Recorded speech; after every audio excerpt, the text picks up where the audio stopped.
All right, on this week's episode of Mikey's Fab Shop, we're going to see if we can't get this XS650 running even better.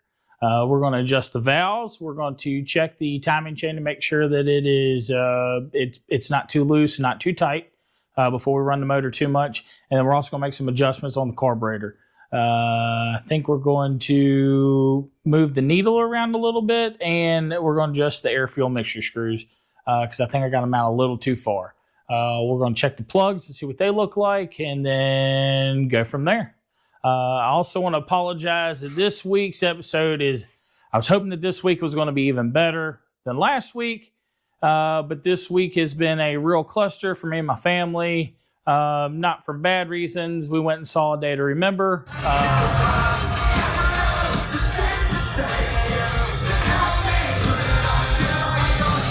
Which was on the other side of Virginia.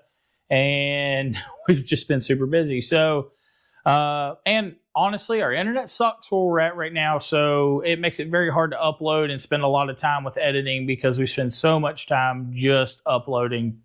I promise next week it's going to be better, but we are going to take a ride on the motorcycle before the end of the episode. I'm trying to modify our setup, I guess would be the better way of putting it. These here shocks. And they are super cheapo to look, so really freaking not good, okay? They're from Amazon. So, I don't have the spanner wrench, for these. I should. Every year, I swear, I'm like, I'm going to buy one of those because I use it, semi-regularly, but then I never do. Part of the reason is because a lot of times, I'm just a dumb old redneck and I use a pair of these. But, even though these are super cheap Amazon specials, I don't want to make this look any more janky than I have to, so I'm modifying. I said I got some pieces of, I think, 3/4 inch clear fuel line, split down the middle on both jaws. Now I'm going to take just some cheap electrical tape.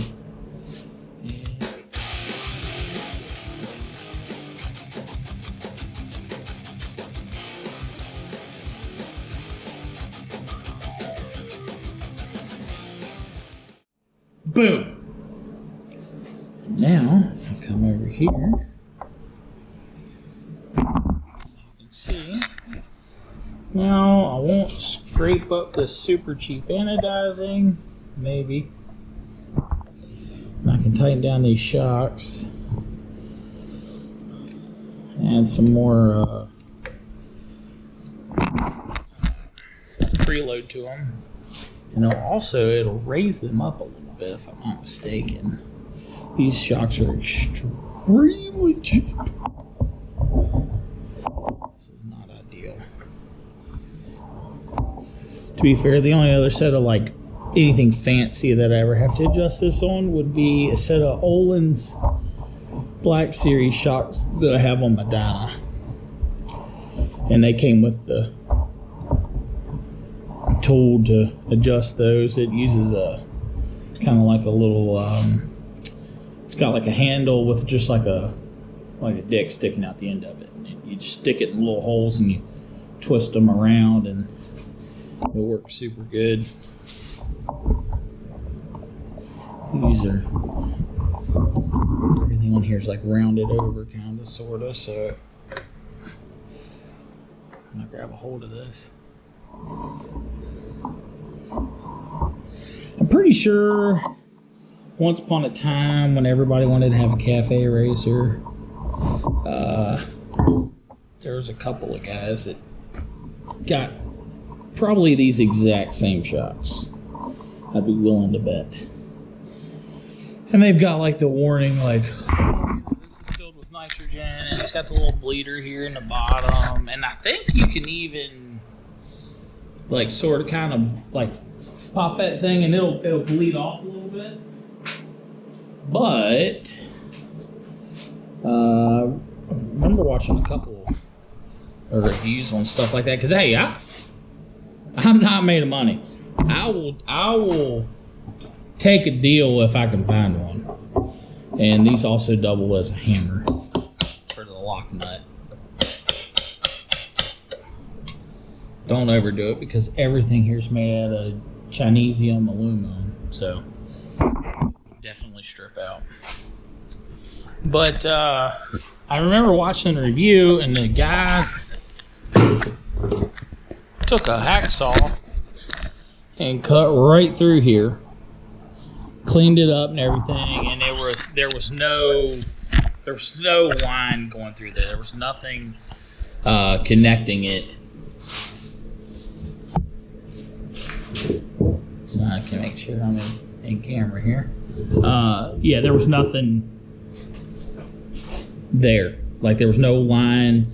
So basically it was all for show. But that canister is open, but it's sealed. It is like airtight, so it will build natural air pressure over time, just from the air heating and cooling. It'll get like, it will build pressure. So when you bleed it off, it's not because of the suspension compressing and rebounding, and you're having to bleed off the pressure that's building up in there. It's just because of the natural air pressure, like in the atmosphere, like in the heating and cooling effect or whatever. I'm not a fucking scientist. Although when I was in school, that was one of my favorite subjects. Big science fan. And that, in hindsight, that's probably about to strip, so that's probably more than enough. In hindsight, I don't mind math, I suppose. But when I say math, I mean like geometry, or hell, maybe even trig, maybe, I don't know. Any of the ones that involve shapes, I'm down with, All right, so I'm gonna try and do that pudding stab shop kind of vibe today. So first, what we're gonna do is we're gonna come over here, and we do have one of these. And if you followed last week's video, and you know that last week we tried to get the bike running without using one of those, and that is more so that maybe you get the bike and you're like, maybe you spend a couple $100 on it, and you're like, hey, maybe I can get that back out of it. Let me see if I can at least get it, maybe not running or riding, but maybe get it fired off well enough so that you can know that it's worth putting money into. Well, once you've done that, I would suspect that the first thing you're going to do after you know it's worth spending money on is get you one of these, okay? It's got everything within reason that you could possibly need to know to not only get this bike running, but to keep it running after you've gotten it running. So what we're going to do here, so we're going to make a reference here. And I got it running in last week's. So next thing is, before we run it too much, I personally feel like it would be worth checking your valves and checking the timing chain and making sure that it doesn't have too much slack in it. This one is not hydraulically tensioned. It's a mechanical tensioner, so there is an adjustment that can be made there. So I feel like, first things first, let's check the valves and make sure everything is within spec before we run it too much more. And then the next step after that's going to be, let's get some sort of controls on this thing so that we can actuate the clutch and actuate the throttle better, because right now it's basically like it's got cruise control. And we got routine maintenance, refer to chapter 7 for details, 77 to 83 models. All right, and like for instance, you got your tire pressures right here, topping up your engine oil. They actually recommend you do that pretty often. Your final drive, aka your chain. Here's your timing. There's your circuit breakers if you have a points ignition system. This does not have points, unfortunately. I personally like points, especially on a vintage bike. It's pretty easy to work with. You can adjust your free play for your clutch. I'm telling you, this has got everything you can imagine, but what we're after right here is your quick glance maintenance adjustments and capacities. Gearbox contact breakers, valve clearances right here. Boom. And we're going to scroll right over, and it varies from year to year. We're going to go with this one right here. So the TX and XS's, later models, 2 and 4 thousandths. Sounds a little on the tight side for some people, but I know some old school fellas that actually worked for Yamaha back then, and they say that is the ticket, because these bikes were not necessarily quiet when they were running right. So that's what we're going to go with. So we'll set the book back here for reference. Now, so we gotta bust these guys off here. Let's get this wiring up here and out of the way. So we'll take these guys off, this guy off, all the way around. Won't take but a minute.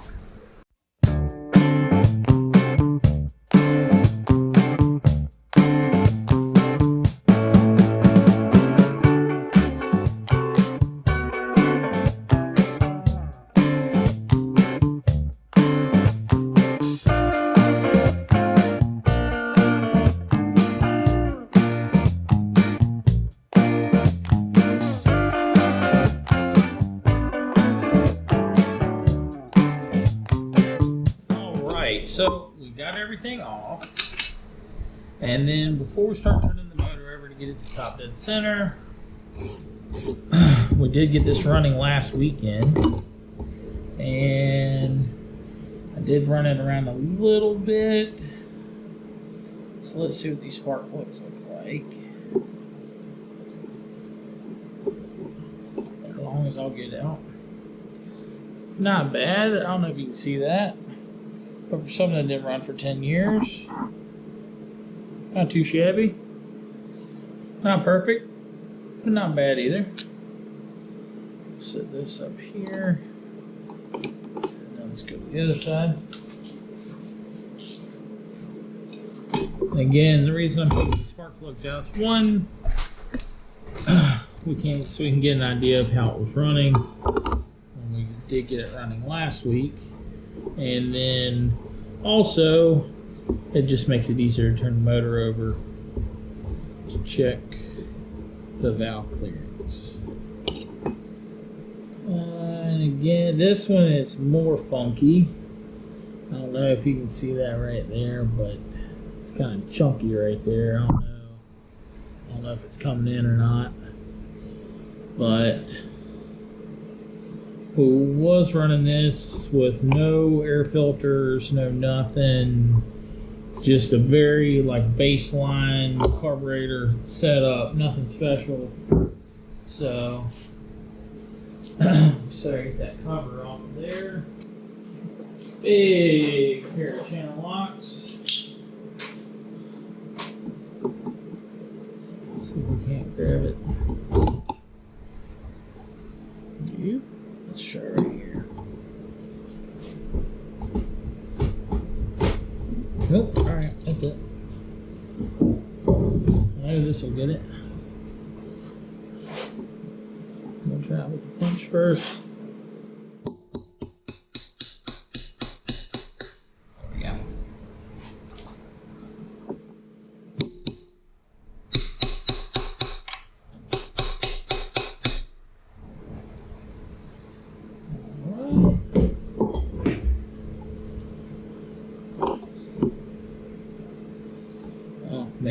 Maybe not. Alright.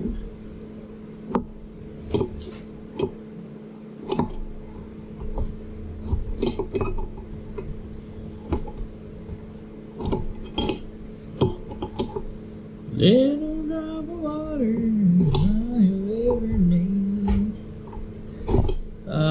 Does anybody else do? So, like when I worked at the Yamaha dealer, we always did bluegrass Saturdays. It was like unofficial tradition. And I'm a big fan of bluegrass. But I used to not I'd love it, and I would. It was like every once in a while I would like rediscover it. Not to sound too much like a hipster, and I mean I'm working on 650. I mean, we're going to the hipster race, and ideally so.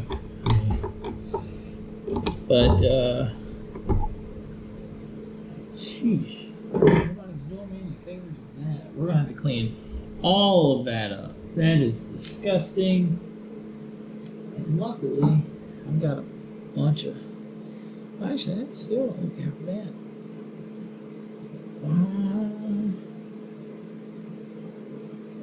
There she is. Some funky spots in it right there. Yeah, we'll have our work cut out for us cleaning that. But that's alright, because I can show you another cool tool that I 10 out of 10 recommend. I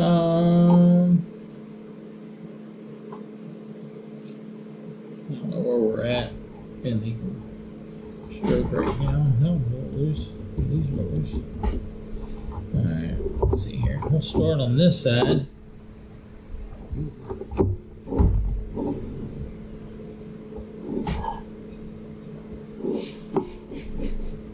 Yep. That's roughly TDC.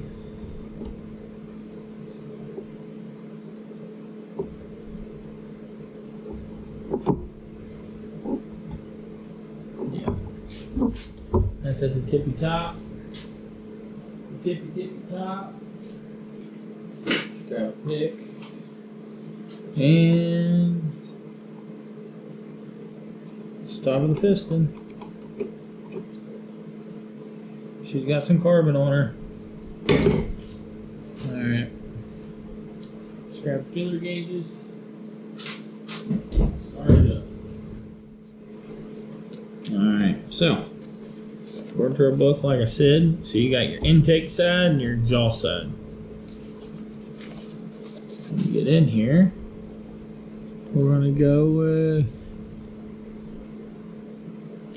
this setting right here. 2 thousandths on the inlet, which is your intake, and 4 thousandths on your exhaust. So you got 0.002 on the inlet. So then we get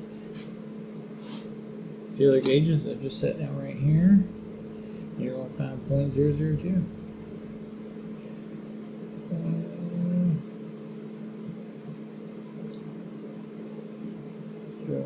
0.002 right there. Third one in. And 004 is the one right behind it. So we're going to go ahead and leave that one out because we're going to need that one next.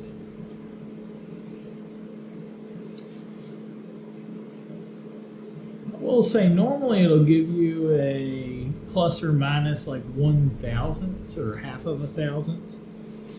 I don't see that in this book. But what you're going to do is you're going to take this guy right here. Okay, I don't know if you'll be able to see that. That's 0.002. There we go. You should see right there. This is your 0.004. That will be for the exhaust. Right there. Yep. And we're just going to take it and stick it in here. She's a little on the tight side. And a little on the loose side on the exhaust. So, on a Yamaha XS650, one of the things I love about these bikes is they were made to be reliable, and they were made to be at least semi-easy to work on.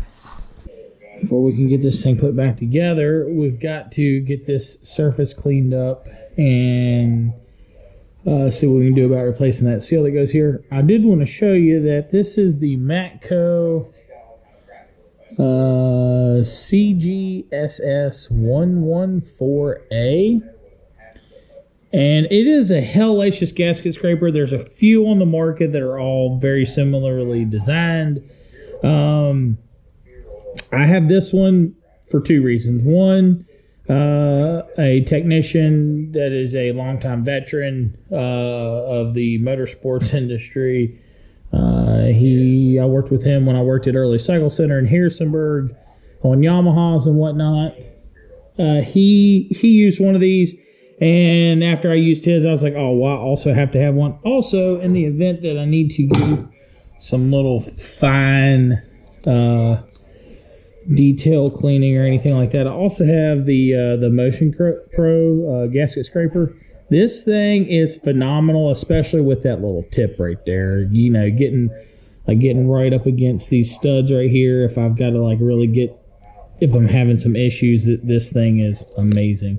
But we're gonna start off with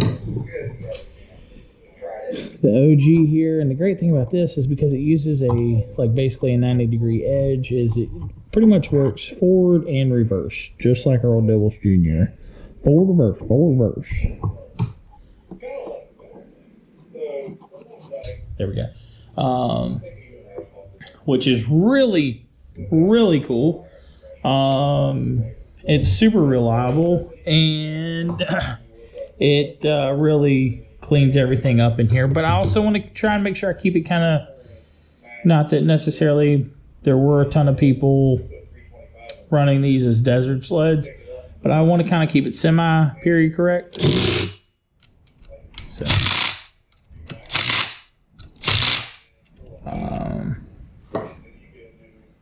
but we'll see. We'll see. Ultimately, what I would like to do long term, not for the race per se, but yeah, like long term eventually, I would really love nothing more than to do a rephase on this motor, but do it myself, more or less. You can send this motor to but you don't have to, you know? So I'd like to do it myself in some capacity, even if I just buy the parts from him and then install them here. I think that'd be a really good time, and it's something that I've wanted to do since I can't even remember. Me and Mikey used to sit around and talk about it and how cool it would be to build one of these bikes and to have it rephased, and with a 270-degree crank, and or 270, 277, whatever it is, and just there we go. There we go. Yeah.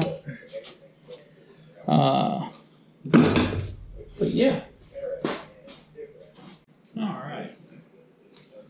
Let's finish this off. We've got this last cover here, but we've got a lot of cleaning to do on it.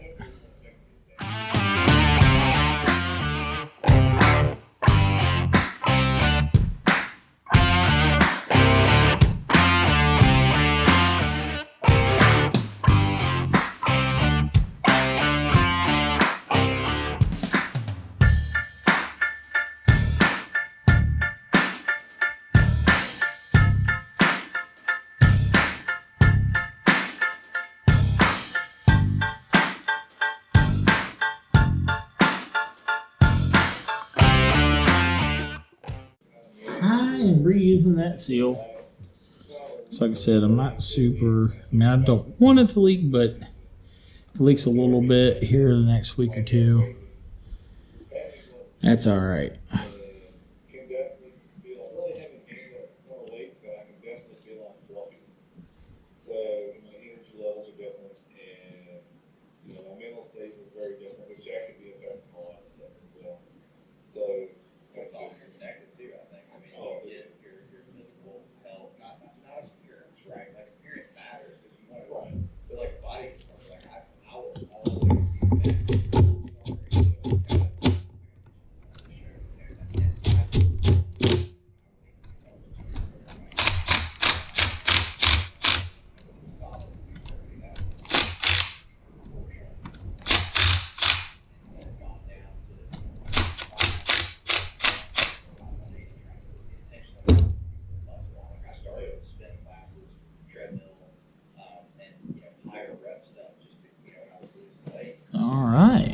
So that's all together now.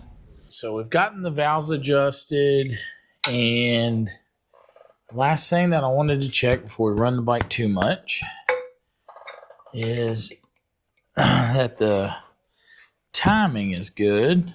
Or not the timing, the timing chain. This is an older bike, and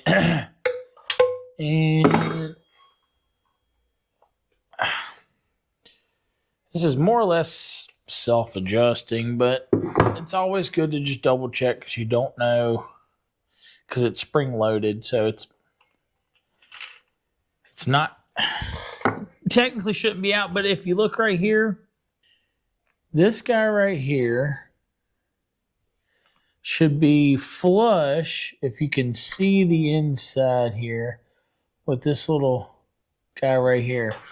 And I can't really zoom in anymore, but on the later model XS650s, they have this guy here, and it's supposed to be like kind of like serve the same purpose as like a lock nut. So you're gonna back this guy out, and then you can actually more or less do this by hand. Let me get set up here, and I'm just gonna turn it in till it's flush. She's protruding a little bit there, but you can kind of see it better now. See that the round dot there in the middle? That is what we're after. We want to make that flush with your adjuster here. So I'll back it out just a little bit. It's a little, still a little bit. Again, just there. And this is all by feel. So there we go. I'm going to call that good. I apologize for anybody that might have something negative to say about this, but I'm going to have to use an adjustable wrench on this guy tonight because I don't have a wrench that goes big enough. But you're going to set your screw, or your lock nut right here. And then you're going to put your cap right back on here. And this does have a seal on it. Some shit on it now. This O-ring here will more than likely need to be replaced because this thing was pretty oily down here. But all in all, it should be okay for the time being, just to do a little test riding and whatnot. This is a 22 millimeter for this guy, and I do have one big enough for that. So we're gonna boop right there. And then last but most certainly not least, and if I'm being totally honest, I'm probably not even going to set this up right because I'm doing this late at night and I do not have any clear fuel line readily available. But I'm going to show you this right here. So on these later model XS650s, they have this protrusion on the bottom of the carburetor here. And it is for checking your fuel level. So if you maybe aren't that good at setting your float height, this is another way of going about doing it. And you can also, there's some kind of neat things that I've been thinking about you could probably do with this. So what I'm going to do is just, since it's right here and it's easy, I'm going to hook it right here. That's not the way it's intended to be done. I'm just doing it like that because I'm more or less doing it with one hand because my stand just broke. Let me see if I can make this work right here.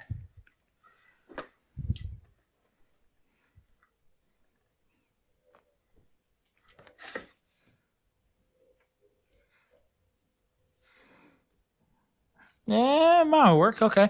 All right. So what you're going to do is you're going to break this guy loose right here. This is what most people would just consider your drain screw for your carburetor.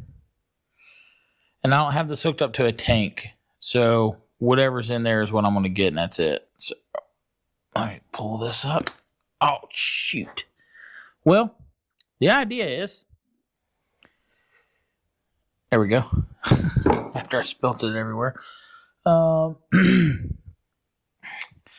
So you break this loose, this comes out, and then you can compare this with your float bowl and see where you fall in reference to this line right here, which is the base of your carburetor or the base of the float bowl, you know, if you got flipped over, however you want to look at it. Now inside your service manual, you'll have some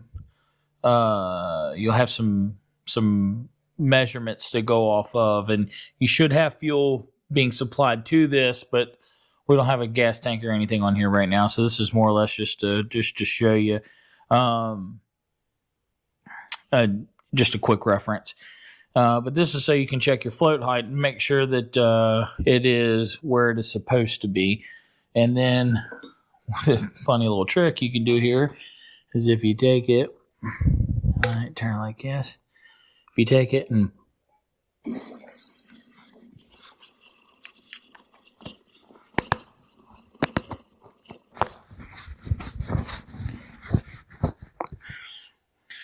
don't lose any gas. But the idea is, when you've got a steady flow of fuel coming down to this, like from your carburetor, coming in through here, when your float level gets high enough, it will stop flowing out of here because the float will close off the valve and stop the flow of fuel. And that's the proper way of doing it. But I found this clever way of blowing the gas back through here into the carb. And then that way it'll, in theory, you don't waste any gas. And you never know. Maybe it's something you have to do on the side of the trail or on the side of the road someday if you're having some sort of issues with running. But just thought I'd let you know. All right, so I'm hooking the test bottle up now before I get the bike off the lift. This is not exactly the way I wanted this to go this week, but again, we had just a real screwy week. And so now, let me take this back off here. Take this over here, drape it across this way. Oh, I need to tighten that up. There we go. That's more gooder. Oh, I can't wait until I'm so YouTube famous that I've got a bunch of people in the comment section. Oh my God, more gooder's not a real word. You can't say that. I'm looking forward to it. Really, I am. Not even joking. That's good. So I need to tighten that up.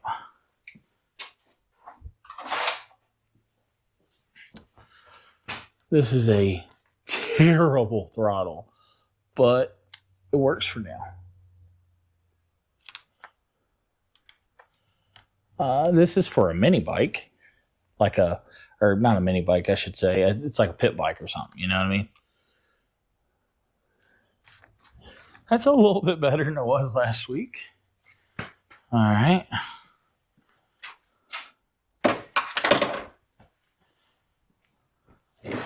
Cut on all this.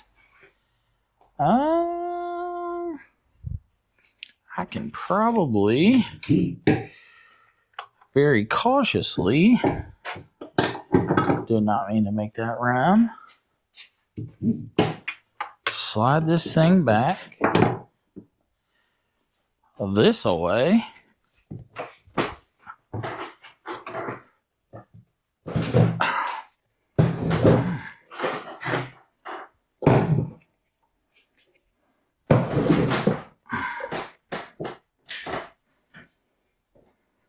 Whew, okay.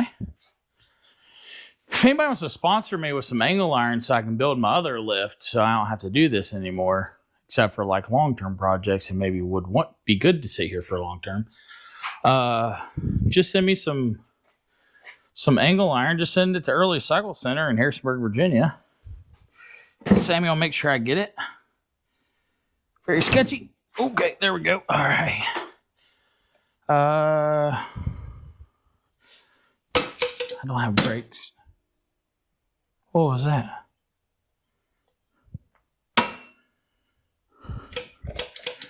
Huh. Okay. I don't know what that was.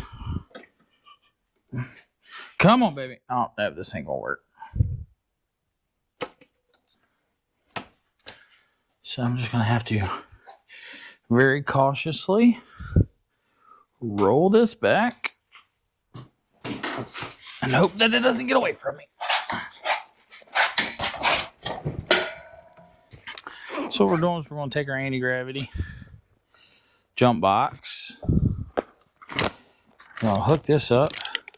Now, I unfortunately did not catch this on camera, but I did drop this motorcycle off the lift this last weekend. That was cool. But I have started it since then. So let's turn this on. She's on. Make sure the boost is good. Yep. Gas is on. Choke's on. Everything's on. All right, let's give her a go and see what happens. If you ain't getting nothing, you ain't gonna get nothing. All right, let's put this in here. I need to look and see what time it is, because I need to leave. Oh yeah, I need to leave soon. All right, we gotta be quick about this. All right. But we should be good now. Yeah, I'm an idiot. Can't believe I did that.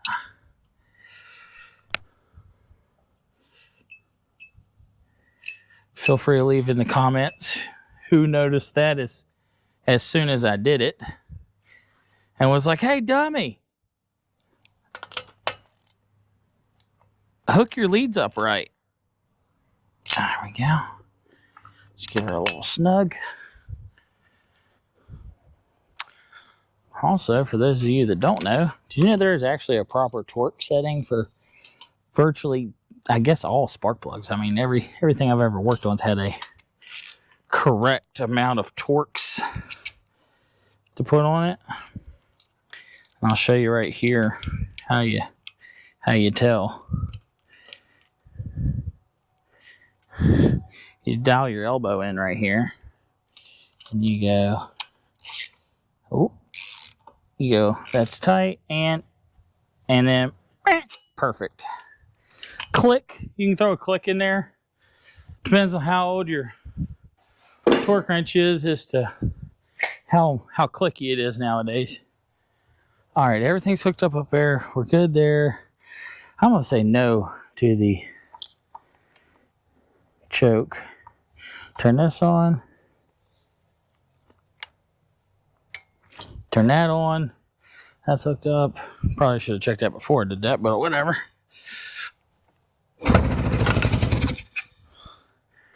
Dude, it's amazing how good the things will run when you got the battery hooked up right. Let's turn the choke on.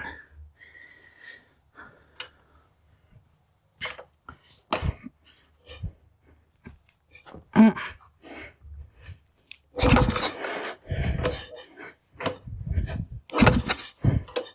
I bet this turned off. Yep, we gotta get a battery. Gotta get a battery. Yep, she's on. Oh.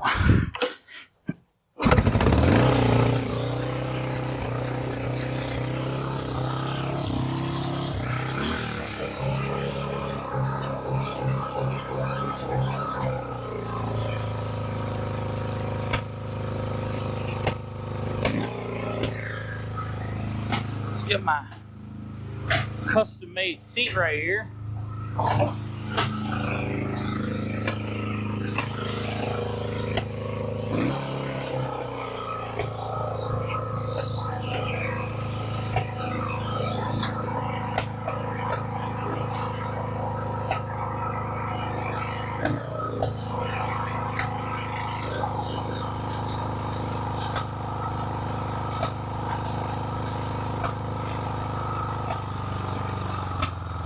There we go.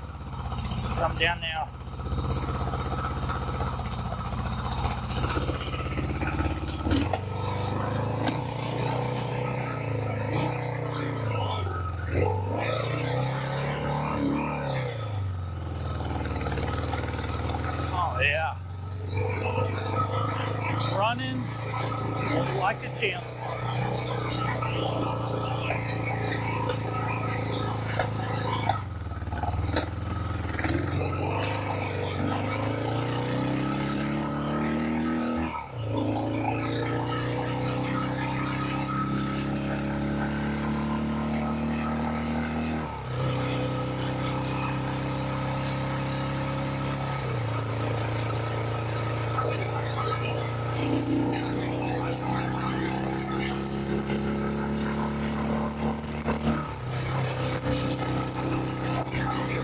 Oh yeah. Now this, nah, you probably can't hear me.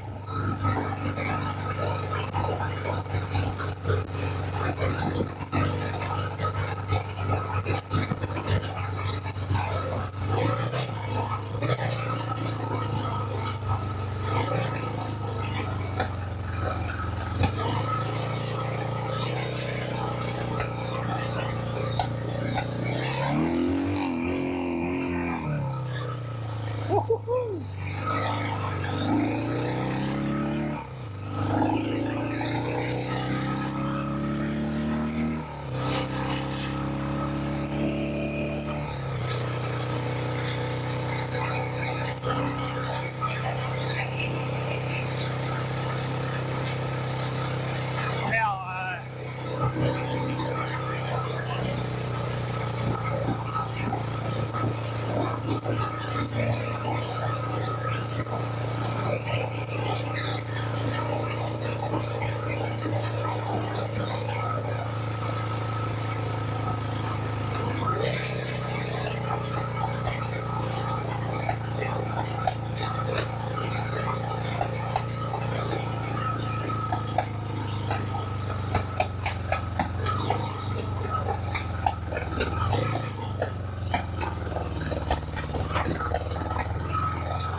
All right, there we go.